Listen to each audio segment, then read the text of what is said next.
Falei sobre perseverança e hoje nós falaremos sobre os vencedores.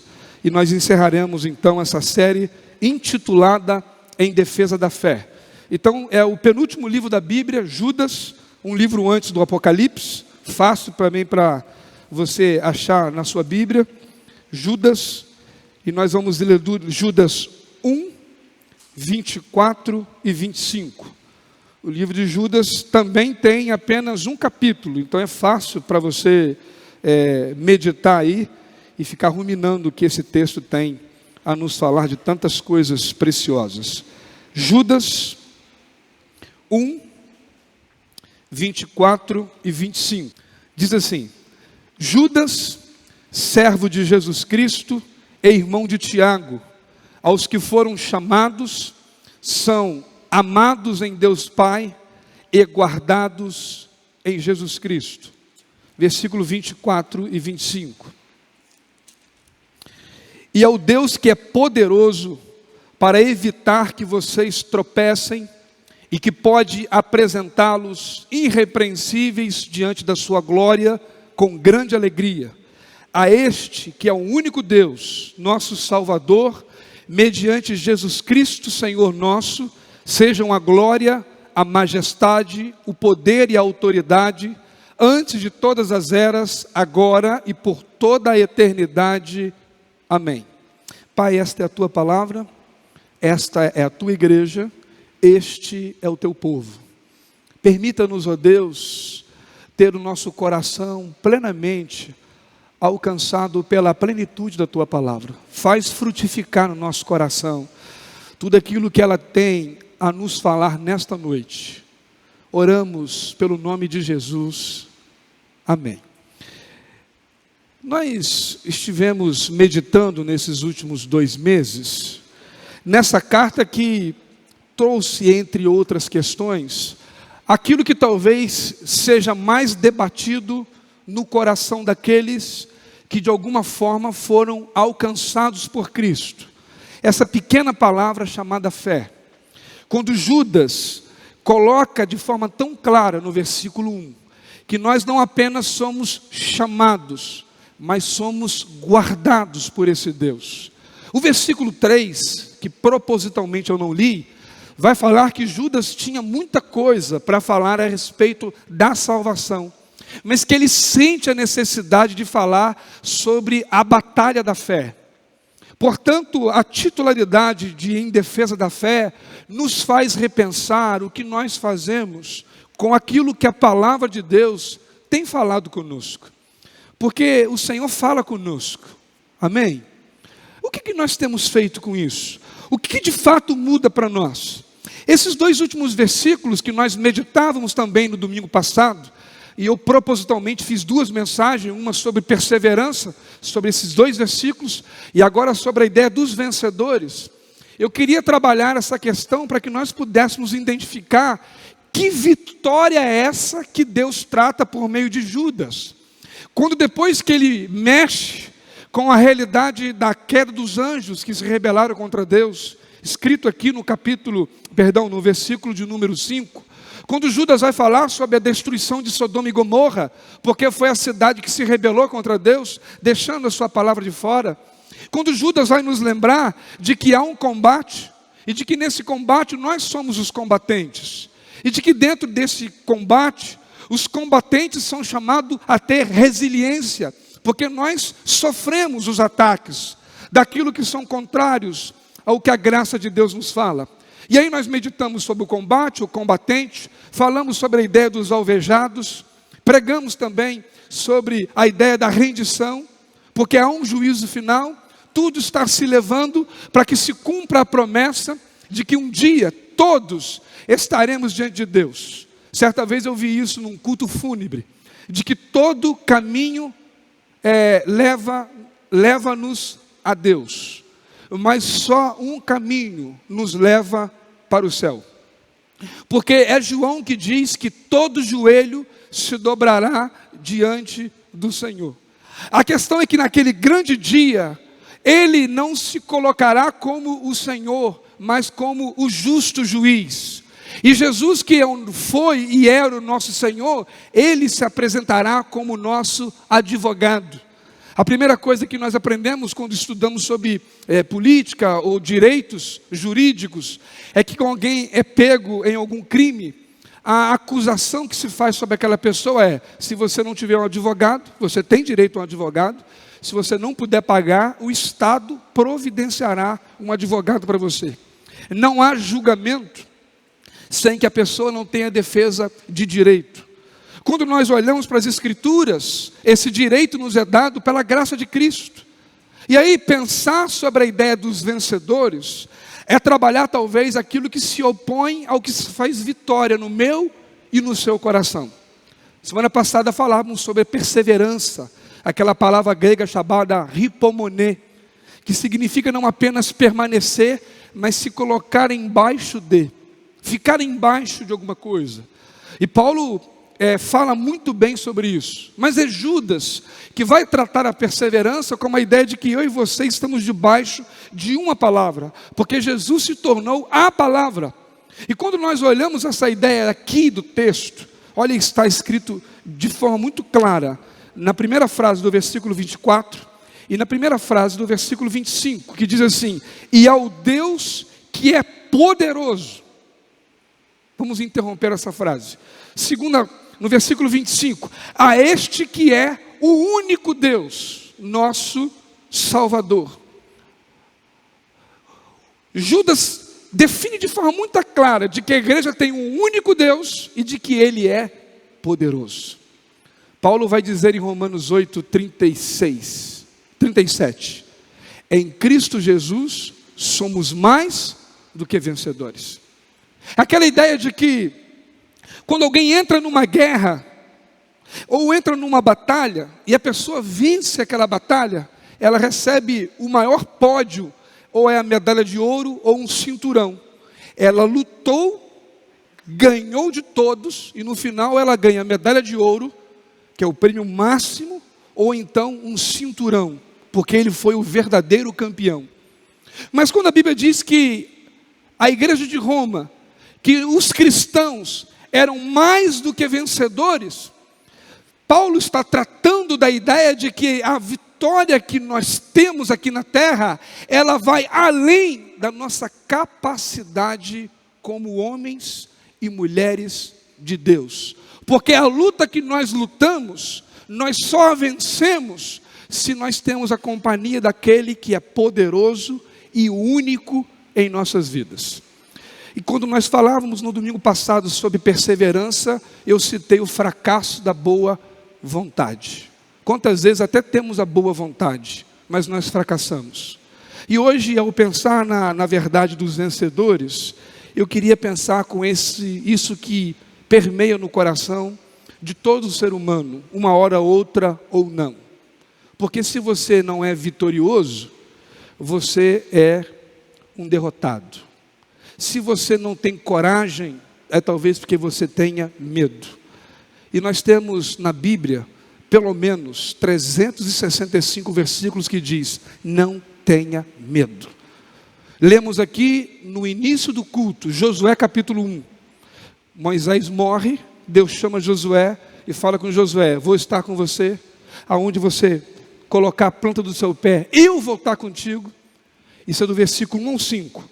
Só que o versículo 6, o versículo 7 e o versículo 9 de Josué 1, a frase dos 3 versículos começa assim: Josué, não disse eu, o Senhor, não tenha medo?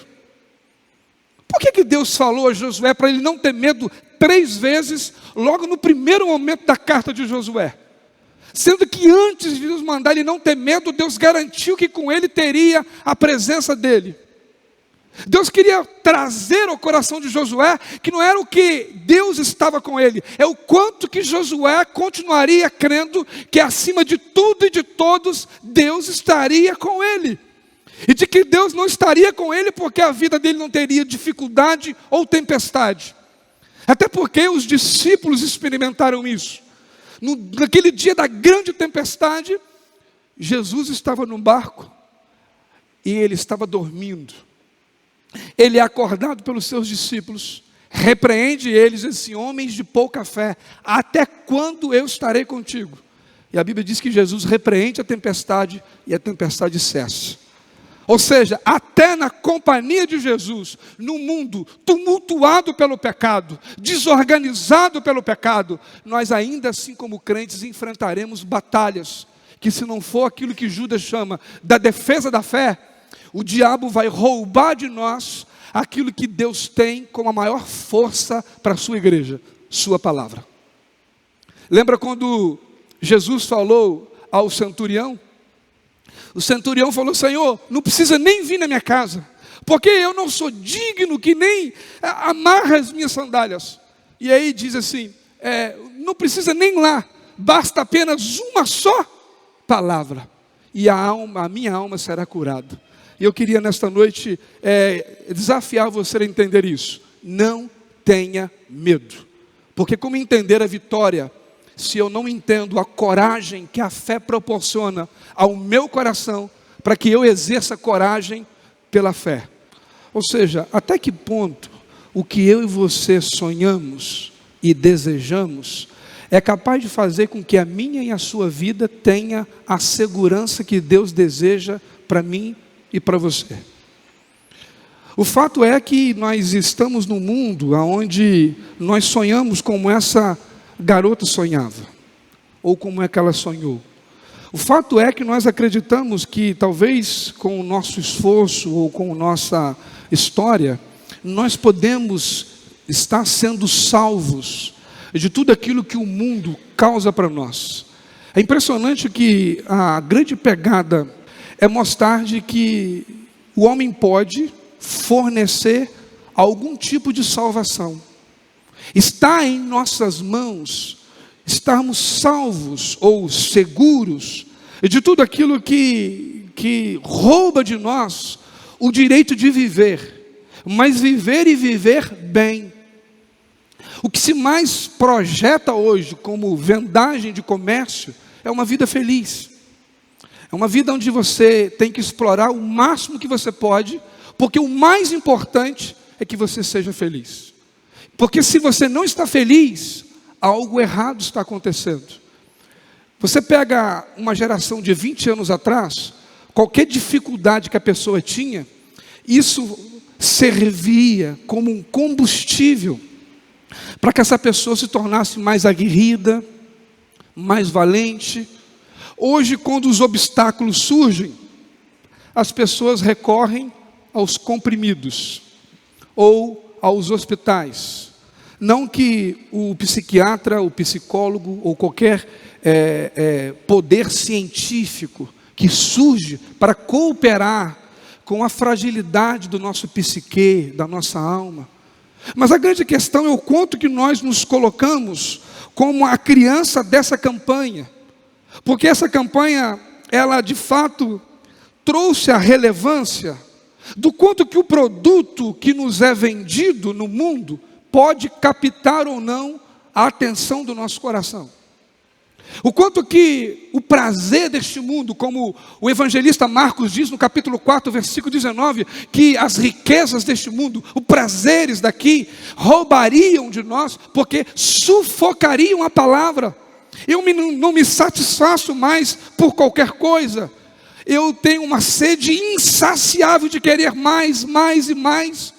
E quando nós nos deparamos com esse texto, Judas, depois de falar que tinha o perigo de termos uma apostasia da fé, de que teria talvez entre a igreja o ensino de demônios, como Paulo fala a 1 Timóteo 4:1, de que muitos mercantilizariam a fé, para que de alguma forma a sociedade fosse atraída por Deus. Às vezes eu fico pensando nessa indagação. Se o ser humano enxergasse tudo aquilo que Deus deseja que ele enxergue. Se eles ouvissem os próprios deslizes do seu subconsciente. Como se o que nós projetamos, nós poderemos viver sem a aprovação deste Deus que vive e reina para todo sempre. Esse filme colocado na campanha publicitária da Volvo, por uma empresa sueca chamada Formas Bondenfaz. Ela nos faz repensar, e é como nós podemos ficar impressionados com aquilo que o ser humano tem, como essa linguagem freudiana, de que o homem pode por si só conseguir a sua salvação. Ficou claro que quando a mulher se distraiu, e a criança também, o que fez a diferença foi a tecnologia, que é inventada por quem? Por Deus? Segundo a Volvo, não, por ele mesmo. O próprio representante. A máquina suplanta qualquer ideia. E a questão é que, em outras palavras, se não é Deus a salvar o futuro de uma criança ou de um ser humano, enquanto ela busca vencer os seus medos e caminhava em direção à sua escola, quem de fato vai trazer a minha e a sua vitória? E eu queria pelo menos trazer 4 pontos que Judas vai falar e vai deixar de forma muito clara como eu e você podemos sair daqui com a certeza de que nós, em Cristo Jesus, somos de fato vencedores. A vitória que realmente importa, a salvação final, ela não está em nós mesmos, mas em Deus. Paulo diz aos Romanos, em Romanos 8, 28, todas as coisas cooperam para o bem daqueles que amam a Deus e que são chamados de acordo com o seu propósito. A grande questão é quando o propósito de Deus choca com o meu plano ou com o meu sonho, ou até que ponto a minha balança ela está no mesmo nível da balança da vida que Deus estabeleceu para mim e para você. Salomão vai chegar a dizer que há caminhos que para o homem parecem lhe trazer vida, mas que no final são caminhos de morte. Ser vencedor à luz daquilo que a palavra de Deus nos fala através da boca de Judas é observar que não é segundo Judas apenas, no que se fundamenta segundo ele, de que a certeza de que nós somos mais do que vencedores está em Deus e não naqueles que apenas se dizem ser de Deus, porque senão nós não teríamos a garantia que Deus deseja que eu e você tenhamos. Então eu quero destacar 4 pontos para que você possa entender que em titularidade da defesa da fé, Judas apresenta aqui nesses últimos 2 versículos a vertente de que, primeiro princípio, somos vencedores por causa do poder de Deus. Judas é claro em afirmar, aquele que é poderoso para evitar que vocês tropecem. Irmãos, quantas vezes nós nos esquecemos do poder que Deus tem. E por não nos atentarmos a isso, nós não usufruímos dele, ou não percebemos esse poder fluindo diante de nós e sobre nós. É como se talvez nós voltássemos àquela ideia de fazer as coisas por nós mesmos. Note, porém, que o escritor de Hebreus, por exemplo, nos lembra que Jesus é o autor e o consumador da nossa fé. Hebreus 12, 2. Então, Deus ele não apenas se preocupa em esclarecer, Ele reafirma que a fé é a base para uma proximidade de vida com Ele, porque Hebreus 11, 6 diz, sem fé é impossível agradar a Deus. Aí você vive uma tempestade e as pessoas falam, pastor, mas estou sem fé. E aí Romanos 12, 3, na última frase diz, Deus repartiu a cada um uma medida de fé. E aí Paulo vai esclarecer que fé também é presente. Mas como funcionar isso? Quando o irmão de Judas, Tiago, escrevendo a sua epístola, eu queria abrir com você Tiago capítulo 4.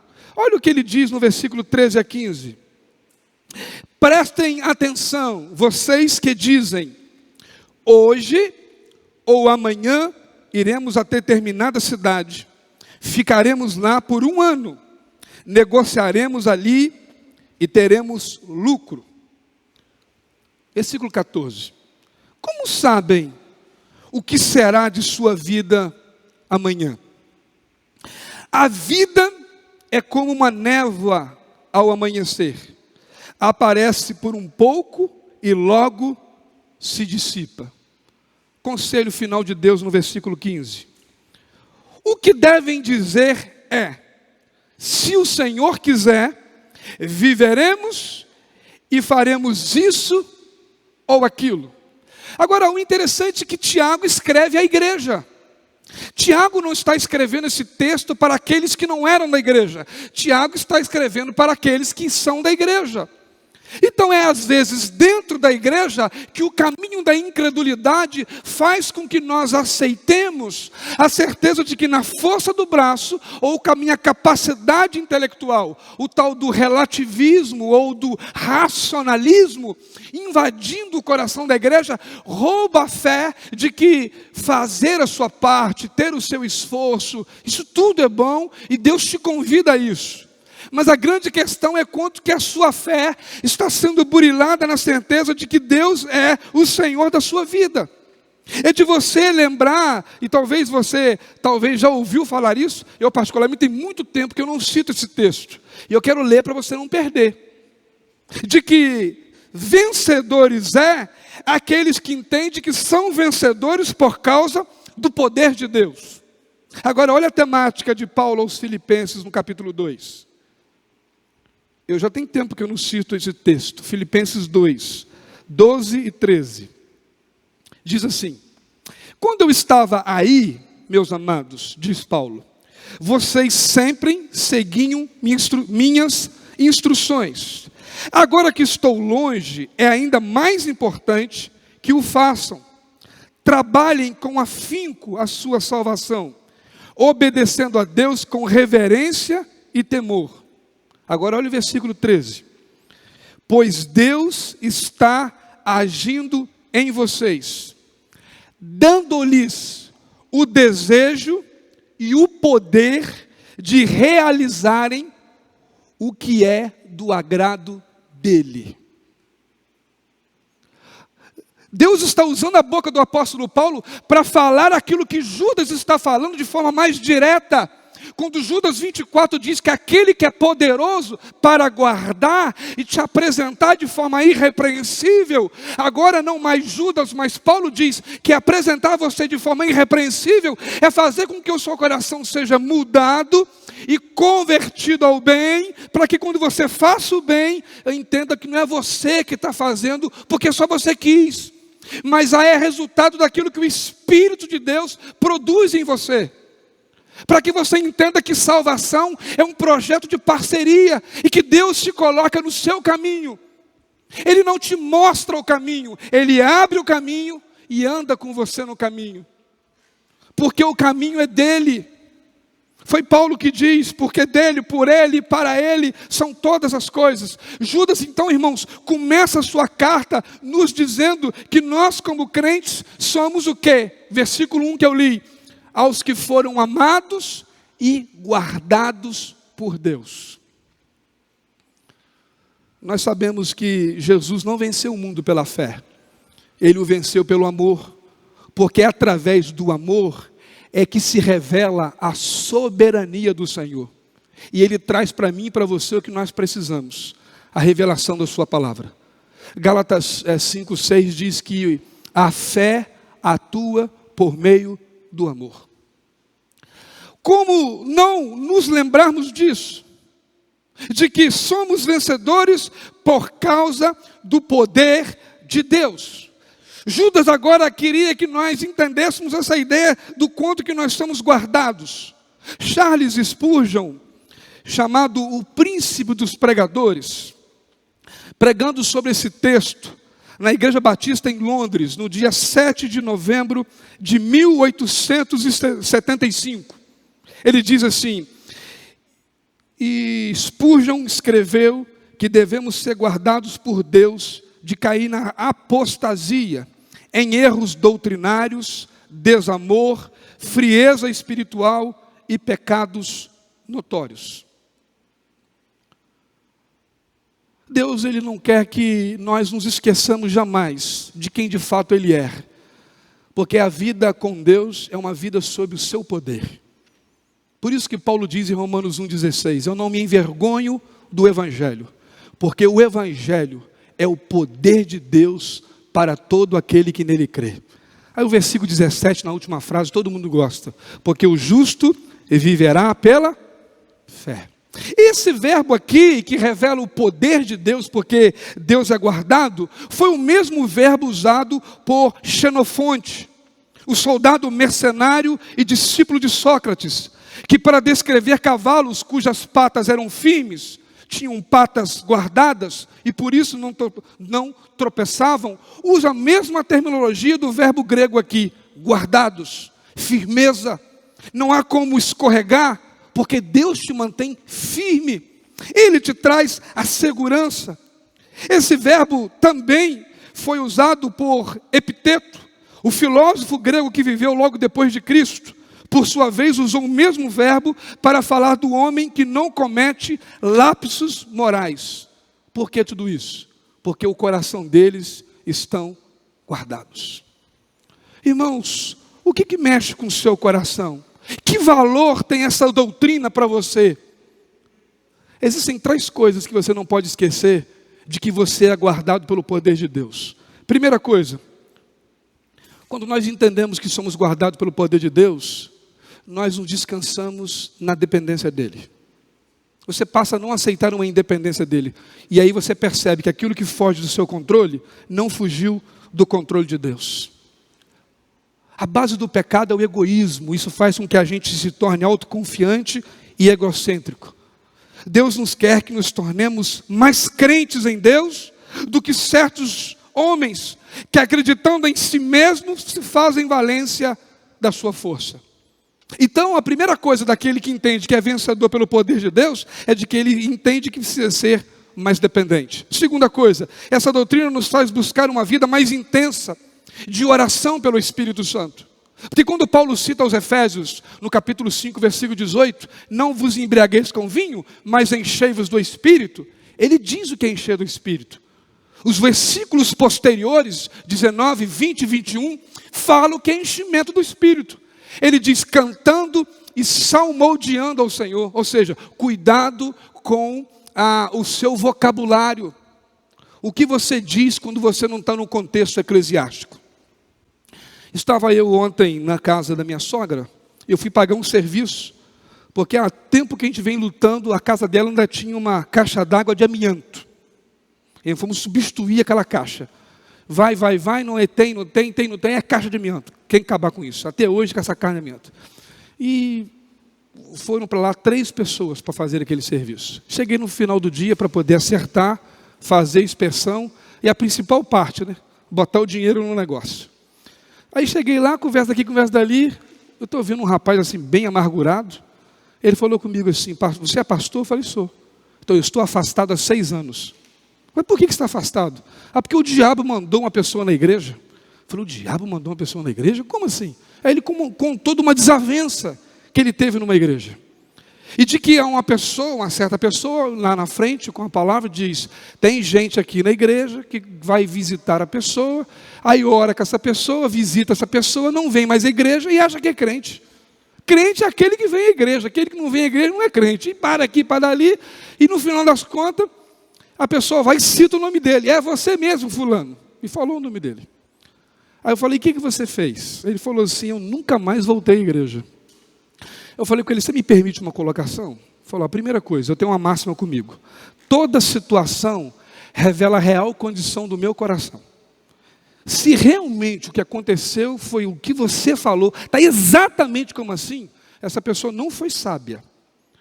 E se realmente ela não foi usada por Deus, a Bíblia diz que não há como agradar a 2 senhores. Ou há de servir a Deus ou ao diabo. Ou você está do lado do bem ou do lado do mal. Se essa pessoa não foi usada por Deus, ela foi usada por quem? Ele falou, o diabo. E você está debaixo de qual palavra? A de Deus ou do diabo? Ele falou, não precisa falar, você está debaixo do diabo, porque é o diabo que tirou você da igreja. Ou você acha que Deus está feliz com você? Não, mas eu conheço pessoas que põem a Bíblia debaixo do braço e põem o terno e saem da igreja, moram na frente da minha casa e pega pino de cocaína. Falei, pode acontecer isso mesmo. Jesus escolheu 12, um era Judas o traidor, mas quando aquele traidor chega diante de Jesus, Jesus olha para Judas e diz o que para ele? Meu amigo, o que tu fazes aqui? E eu falei para ele, sabe o que é o maior desafio às vezes como igreja? é você aceitar o beijo do traidor, porque Jesus aceitou. E Jesus revelou a Judas naquele último momento, que se havia algum espírito de inimizade entre ele e Judas, aquele espírito não estava em Jesus, estava em Judas. A grande questão é quando nós nos esquecemos de que ser vencedores por meio do poder de Deus não é um poder banalizado e vendido e mercantilizado porque uma igreja A e B liberta mais. Na minha igreja tem corinho de fogo, pastor. Na minha igreja ora em línguas, glória a Deus. 1 Coríntios 12 a Coríntios 14 trata sobre dons espirituais. Eu creio nisso. Mas a verdade é que Paulo, quando vai tratar dos dons espirituais, ele trata em qual igreja? Coríntios. A igreja de Coríntios, quando ela se reunia, Paulo diz, a reunião de vocês mais divide do que une. Está todo mundo disputando em quem quer poder, quem não quer poder. Ninguém quer visitar a viúva, ninguém quer perdoar pecados, e ninguém quer ensinar a palavra. Porque Paulo diz, o dom de línguas é o menor dom. É um dom, mas é o menor. Aí Paulo fala, eu falo muito mais do que todos que estão aí, mas prefiro falar uma palavra que todo mundo entende do que 1000 que ninguém fala. Por quê? Porque às vezes na igreja se terceirizou a fé. Não, eu vou orar não, vou orar com a oração do Roberval. A oração do Roberval é mais forte do que a minha. Amém, tomara que seja. Mas se o Roberval tem uma oração forte, por que eu não posso me aproximar desse irmão, conviver com esse irmão, ver a força que Deus deu para ele, receber dele o testemunho, ser encorajado? Quer ver? Quem teve aqui na igreja, que dia que foi a IL? Quarta-feira, né? O encontrão das ILs, levanta a mão. Olha que tanto de gente, glória a Deus. Foi bênção, amém? Lembra do texto que nós lemos, Romanos 1:8? De 8 a 12, o versículo 12 estava escrito assim: quando nós nos encontrarmos, eu espero encorajá-los na fé e ser encorajados na fé por vocês. Então, se eu tenho um irmão igual o Roberval, que talvez ore, que tem poder, eu vou me aproximar desse irmão, vou ser impactado por ele, ele vai transferir essa fé para mim, e eu vou ser forte igual ele é. Porque Deus diz em Romanos 2:11, em Efésios 6:19, em Atos 10:34, a mesma coisa. Deus não faz acepção de pessoas. Deus está disponível por meio de Jesus a nos revelar de que ser vencedor é fazer com que você entenda que você está debaixo do poder de Deus, que primeiro te leva a ser dependente e que segundo te faz buscar a doutrina de orar no Espírito Santo, ou seja, orar na palavra. Porque é João quem diz que orar no Espírito Santo é orar na palavra, porque a palavra de Deus ela é Espírito e é vida. Toda ela foi inspirada pelo Espírito. Quando você está falando na palavra, você está falando daquilo que o Espírito de Deus te autorizou. E na palavra de Deus tem poder. E a última verdade, dentro desse primeiro ponto, é de que nós não somos apenas levados pelo poder de Deus a estarmos na dependência, no ensino, mas também na verdade de que os nossos olhos não se desviarão pelas circunstâncias. Ah, meus queridos, quantas vezes, se eu pudesse escolher, eu não ficaria com as doenças que eu já tive. Semana agora foi a campanha nacional do sarampo, né? Aí eu fui perguntar à minha mãe, mãe, será que eu tomei vacina do sarampo? Ela falou, não lembro. Eu falei, então vou tomar vacina. Aí a minha irmã falou, não, eu e você tivemos sarampo, porque eu sou o filho do meio, minha irmã é mais velha. E ela acabou sendo uma segunda mãe para mim, né? Falei, puxa vida, eu não precisava ter tomado a vacina. Mas na dúvida, vamos se vacinar. Vamos se prevenir. Mas a grande questão é que o poder de Deus nos faz dependente, nos ensina a ser cheio do Espírito Santo, porque nos leva a ter uma vida de oração. Eu me sujeito a Deus. O vencedor sabe quem vence por ele. Não há como a gente ir sozinho. Não dá mais para nos esquecermos de promessas tão simples. Judas queria então que nós entendêssemos que somos vencedores por causa do poder de Deus. Mas ele também diz no versículo 25, que somos vencedores por causa da promessa de Deus. Ele diz, ao único Deus, nosso Salvador. Nossa segurança, irmãos, ela é eterna porque ela é fundamentada no poder de Deus e no direito de que Deus falou vai se cumprir. O versículo 24, ele encerra dizendo, porque ele pode lhes apresentar irrepreensíveis diante da sua glória com grande alegria. Já viu quando você está numa formatura?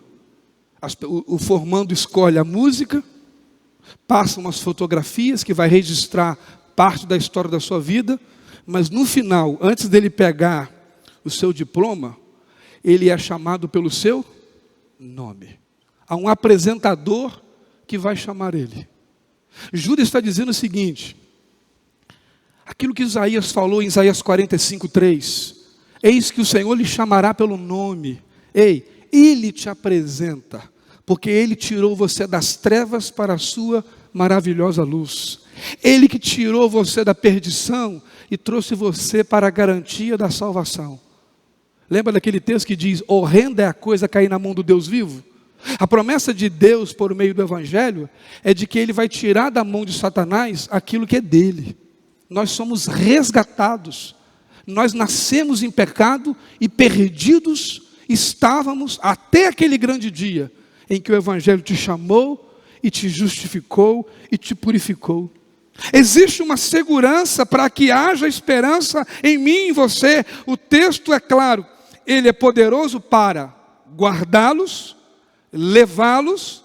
Aí o versículo diz: porque a promessa é glorificar o seu nome na salvação de suas ovelhas. Observe comigo o que está escrito em 2 Coríntios 5,15. Ele morreu por todos, para os que recebem sua nova vida, não vivam mais para si mesmos, mas para Cristo, que morreu e ressuscitou dos mortos. Ou seja, primeiro Judas diz que sem o poder de Deus agindo em nós, nós não venceríamos nada, seríamos derrotados ao invés de vencedores. Por isso que ele inicia, aquele que é poderoso. Agora ele diz que o poder de Deus é para nos guardar. Ele salva-nos não apenas do inferno, mas nos conduz numa vida que tem diligência pela sua essência. É como o C.S. Lewis descreveu, quando ele compreendeu muito bem essa realidade. E C.S. Lewis diz que incompletas são as alegrias daqueles que deixaram e se esqueceram de quem de fato era Deus, porque Deus nos revelou que fomos criados para outro mundo e não para este. Diz C.S. Lewis: sim, fomos criados para desfrutar a alegria de outro mundo, a alegria plena da presença de Deus no novo céu e na nova terra em sua gloriosa presença. Meus queridos, às vezes eu estava pensando, a gente precisa trazer tanto uma mensagem para a igreja de satisfação. Paulo e Silas estavam presos, mas dentro da prisão eles oraram, e a Bíblia diz que as estruturas daquela prisão foram abaladas. Como pode alguém preso, acorrentado, adorar a um Deus tão forte e tão poderoso, que está acima de tudo e de todos, como diz a palavra, para fazer muito mais além do que pedimos e do que pensamos? E ainda assim, as mazelas da nossa vida tentam roubar de nós aquilo que Judas por fim nos diz, que há algo muito mais sério e que nos impede de chegar à sua presença, a saber, nossos defeitos, máculas, pecados. Ou por que Deus falou que Ele tem poder para te mostrar irrepreensível e para que você não tropece? Ele diz, é poderoso para evitar que vocês tropecem e que podem apresentá-los irrepreensíveis diante da sua glória com grande alegria. Você já recebeu a repreensão de um pai? A repreensão de um pastor? De um irmão? Como é difícil ouvir aquilo que você não quer. Geralmente nós queremos ouvir apenas coisas boas. Eu sempre falo com o Arthur, você às vezes, meu filho, vai ouvir, você não vai ouvir tudo o que você precisa ouvir, mas do seu pai, você vai ouvir o que você precisa. Porque amigo é aquele que não esconde o que nós precisamos. Foi Jesus quem falou em João 15:5. João 15:15. Eu não vos chamarei mais de servo, passarei a chamá-los de amigo, porque tudo que meu pai falou, eu falei a vocês. A questão é de que somos vencedores por causa do poder de Deus, e somos vencedores por causa da promessa de Deus. Ele que nos guarda pelo seu poder. Terceiro, somos vencedores por causa da pessoa de Deus. Até aqui no versículo 24, onde se lê o que Deus fez, faz e fará pelo seu povo. Isso é muito bom. Que bom nós sabemos que Deus fez, faz e ainda fará. Ainda mais quando você visualiza isso. Ruim quando Deus está fazendo e você não está vendo. Judas vai continuar dizendo que essas coisas são mais do que bastante para nos fazerem louvar e bendizer o nome de Jesus hoje. Só que Judas não se contenta, ele vai além revelando quem Deus é.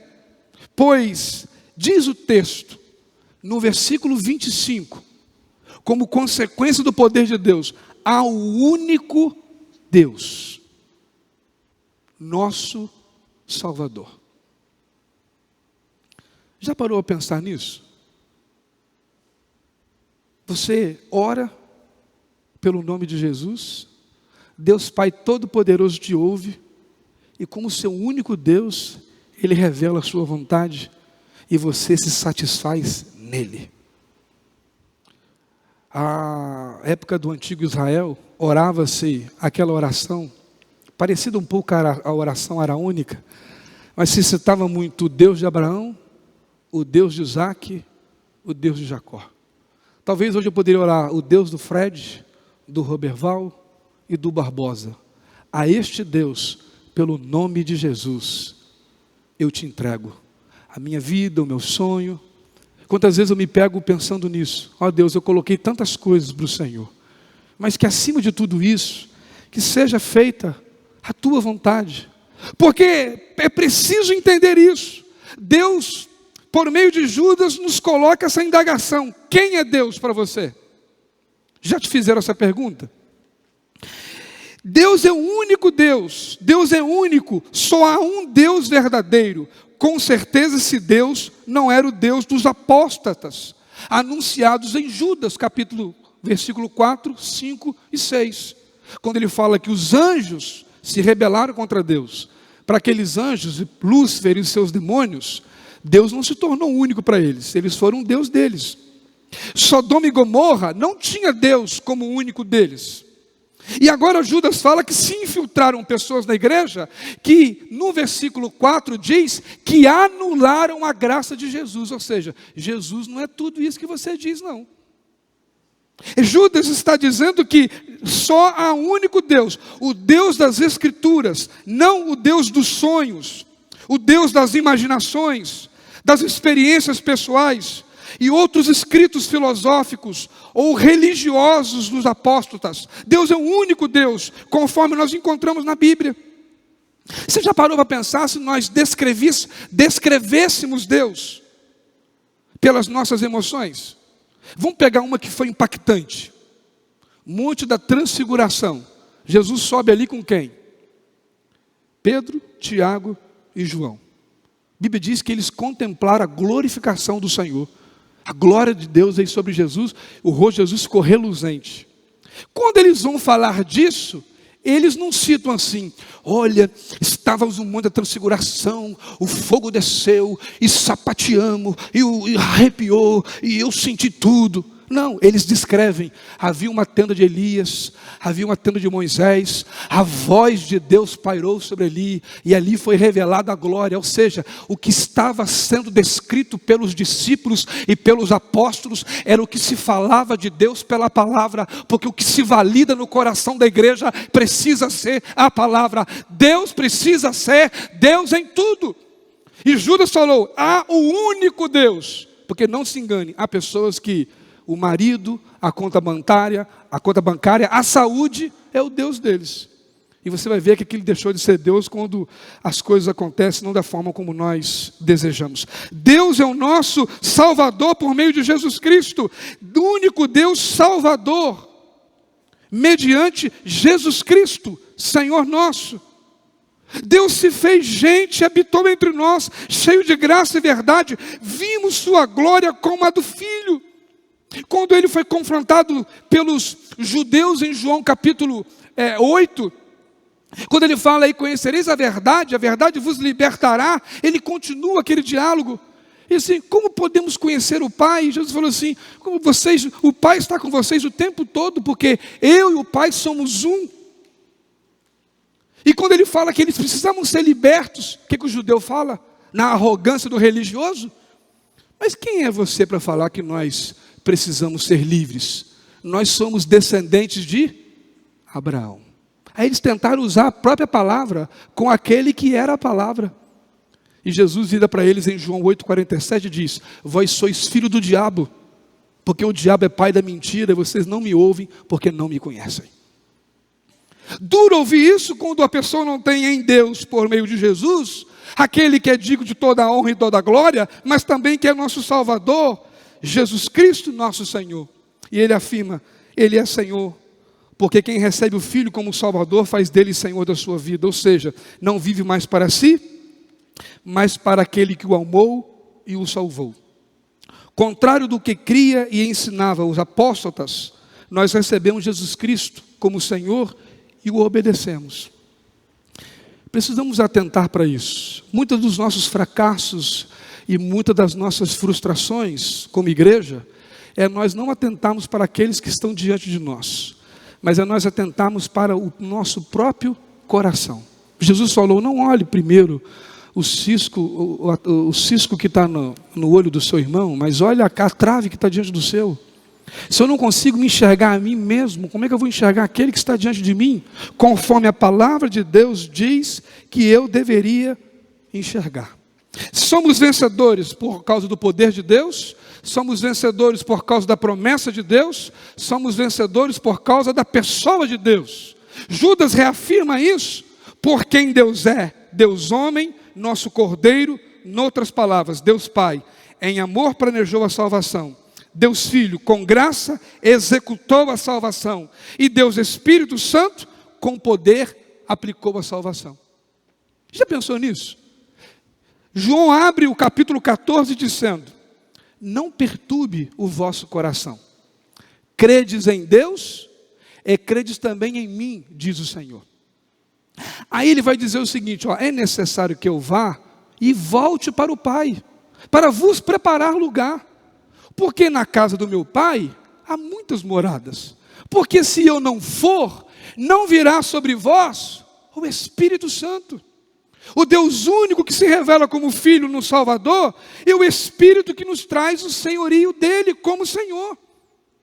Há um trabalho realizado em conexão com a Trindade, para que Deus Pai, Filho e Espírito Santo se mantenha ativo na vida daqueles que são teus filhos. E aí sim eu posso entender que sou vencedor por causa do poder, da promessa, da pessoa, mas também por causa do plano de Deus. Olha o que está no versículo 25. A este que é o único Deus, nosso Salvador, mediante Jesus Cristo, Senhor nosso, sejam a glória, a majestade, a autoridade, antes de todas as coisas, e agora por toda a eternidade. Amém. O plano de Deus é transformar pecadores egocêntricos, que vivem para si mesmo com a força da sua vontade, em adoradores, homens e mulheres perdoados por Jesus, dedicados ao seu louvor e à sua glória. É por isso que Jesus falou que pelo fruto conhecereis o quê? A árvore. Jesus falou, daquilo que estiver cheio o seu coração, sua boca falará. A boca falará daquilo que está cheio o seu coração. A mesma promessa que Deus deu a Jeremias no capítulo 24, versículo 7, quando o Senhor diz assim, dar-lhe-ei o meu coração, para que vocês me conheçam como o único Deus.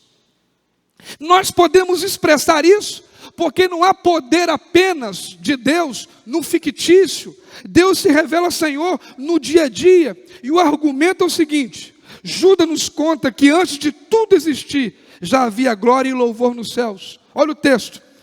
Ó este que é o único Deus, nosso Salvador, mediante Jesus Cristo, Senhor nosso, sejam a glória, a majestade, o poder e a autoridade, antes de todas as eras.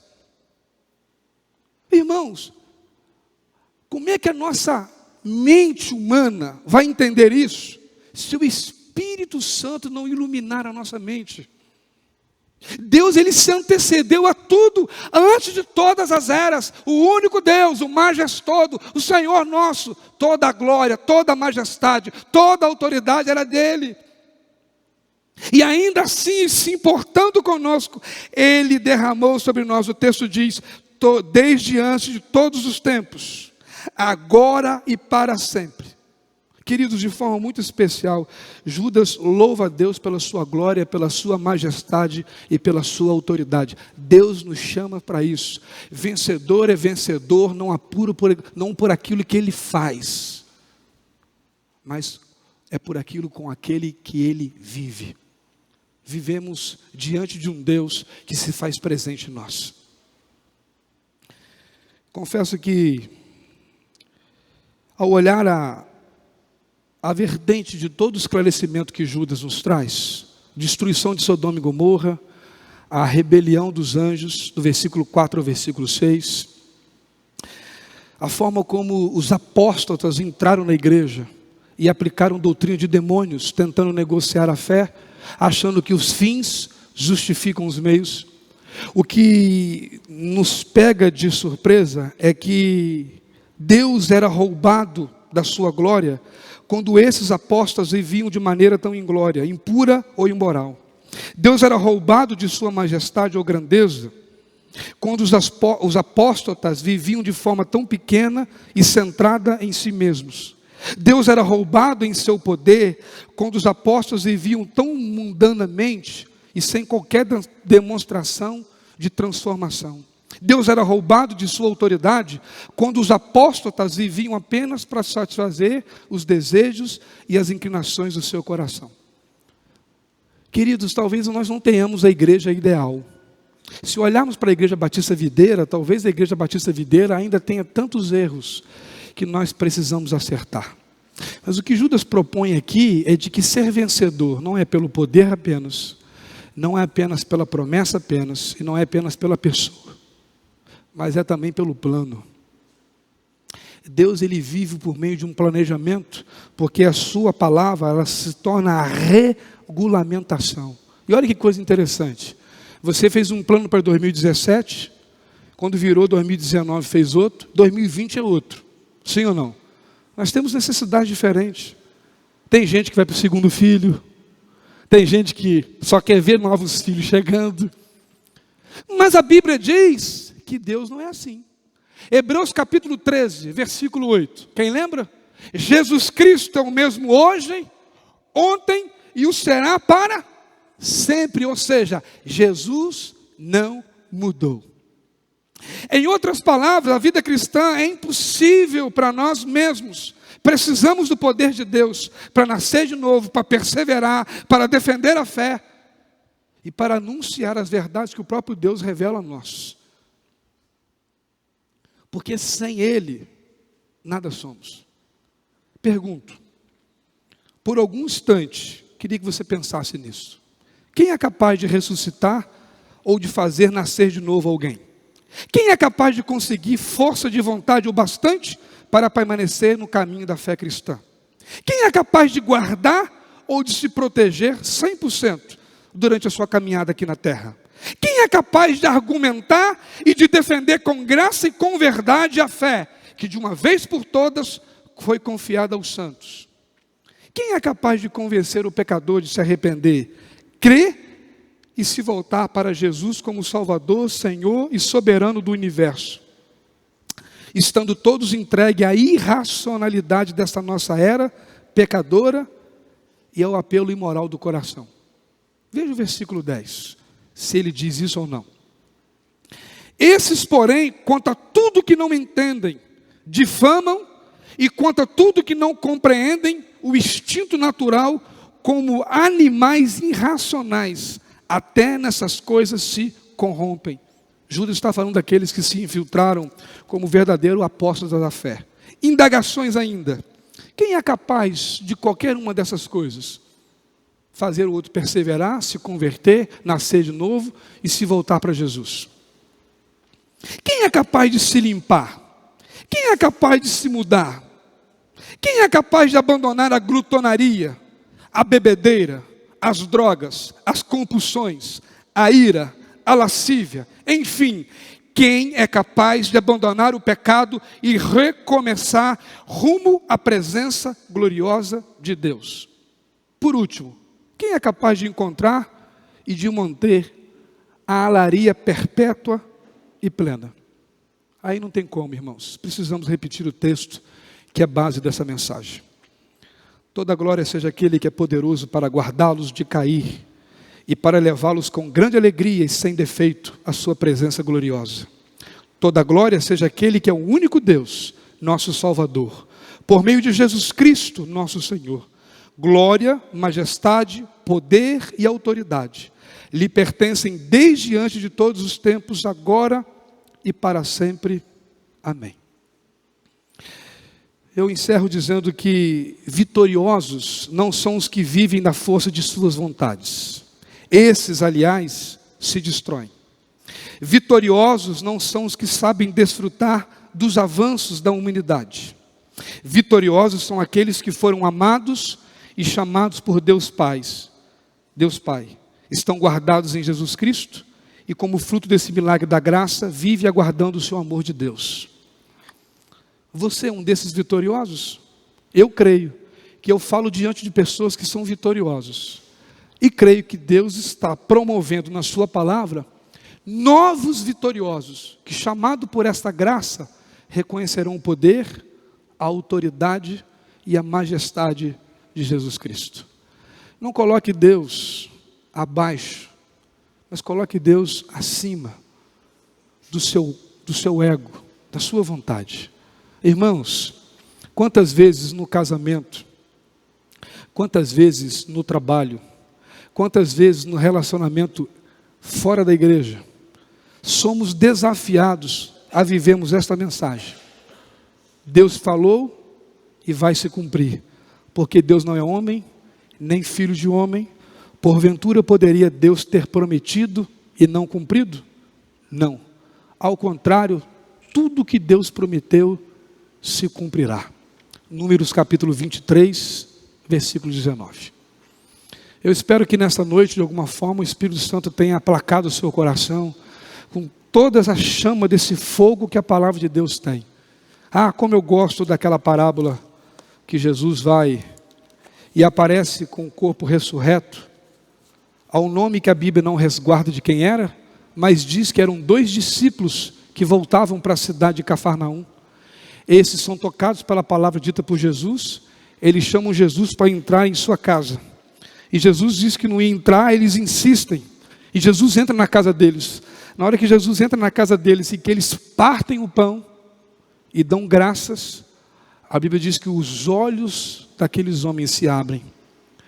E Jesus é retirado da casa deles. E exatamente o que ficou soando no coração, o que ecoou no coração deles foi: bem que nós notávamos que enquanto a palavra dele era ministrada aos nossos corações, o nosso coração queimava, o nosso coração ardia. A pior luta do pecador é ser resistente à palavra do Senhor. Deus te convoca a ver uma vida santa porque Ele é santo. Há uma vida justa porque Ele é justo. Há uma vida abençoada porque Ele é abençoador daqueles que o buscam. O meu desafio nesta noite é chamar você ao confronto dessa verdade. Vencedores. Guardados, somos vencedores porque somos guardados pelo poder de Deus. Somos vencedores porque somos alcançados pela promessa de Deus. Somos vencedores por causa da pessoa de Deus. E somos vencedores por causa do plano de Deus.